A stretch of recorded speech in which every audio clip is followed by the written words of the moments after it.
All right, dancers, we're going to talk about the aerial invert today.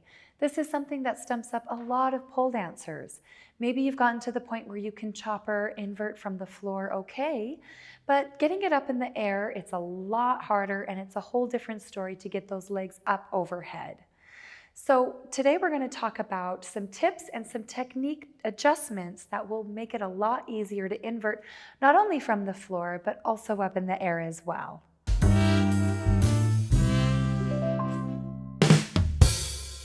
So I've got the lovely Ashley here to help me out with this demonstration.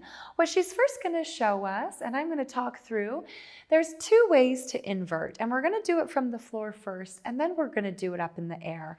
It's really important to understand the differences between the two ways of inverting, and that makes or breaks it for when we do it aerially. So Ash, go ahead and come on into the pole with your hips in front of the pole. Now, this might look familiar. This is how a lot of people will learn to do their aerial invert. They bring their hips in front of the pole, their legs in the triangle. Inside arm is low at the armpit. Outside arm is high.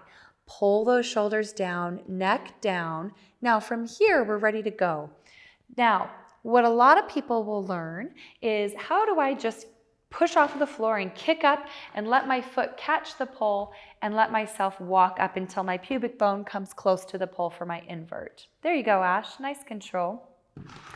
Now, that's how a lot of people will get started into it. I don't love this way because, one, it's actually working harder than we have to, and a lot of the times it looks choppy. It doesn't look very smooth or elegant or graceful.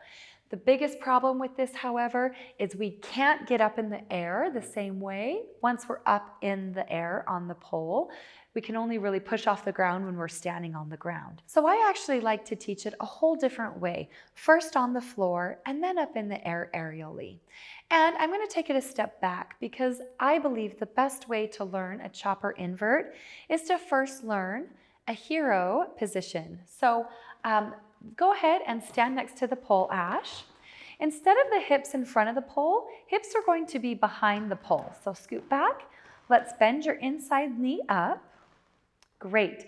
Now notice she's going to be pushing on her skin here. She's going to shelve her skin and she's got a nice grip. This knee is going to come up to this shoulder. Think about getting a nice tight ball. Now just for the hero, you're going to take this arm down, index finger down, stacked elbow, which is a micro bend, and the elbow pit is going to face the pole. Very important. Now from here, you're a little teapot. She's going to lean towards me and try to pour tea into the floor. So with that, Ash, go ahead and pull both knees up and lower. Yep, and let that leg come up. Good. So that type of tilt is actually what we're going to be looking for with our invert. So go ahead and set that up one more time, Ash. And this time, let your hands be in the hero position or the chopper position. So hands are in the chopper position. Notice she's not pinching with her elbow and she's not pushing with a bracket forearm here. It's just nice and comfortable, pitched in her hip. Now, instead of kicking up, trying to get your butt overhead, you're not going to do that at all. Rather than lifting, she's going to just lower her upper body, lower her shoulders as she extends her arms and pulls her knees to her chest. Bam, invert, letting those hips roll up to the pole.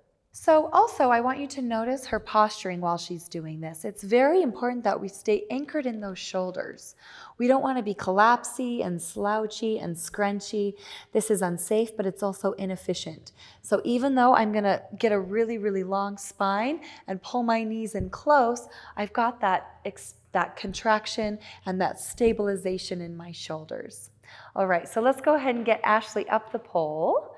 Go ahead and climb up once, take it to your ice skater. All right, so here she is. She's anchored in those shoulders. She's set up in the leg. Grab those hands. Now, first the hero position. Hand goes down. You've got to take the hips back slightly. Pull the knees to your chest and lower your shoulders. Slide the hand. Same idea. There's your hero. So go ahead and lower out sideways as well. When you come out of it, I want you to pitch it to the side even more and see if you can lower, really pulling that ear to the floor. All right, So for that chopper invert, it's going to look the same way. Hands, instead of them being here, they're going to be right here.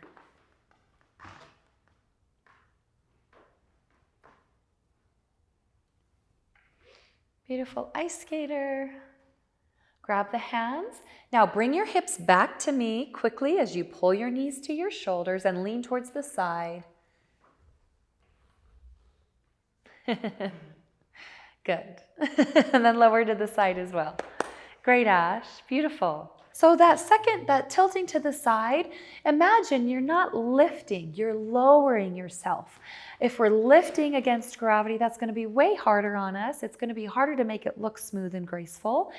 If we get those knees to shoulders and lean to the side, we're lowering into gravity. We can breathe as we lower down, and that's going to give us that beautiful, graceful, effortless looking aerial invert.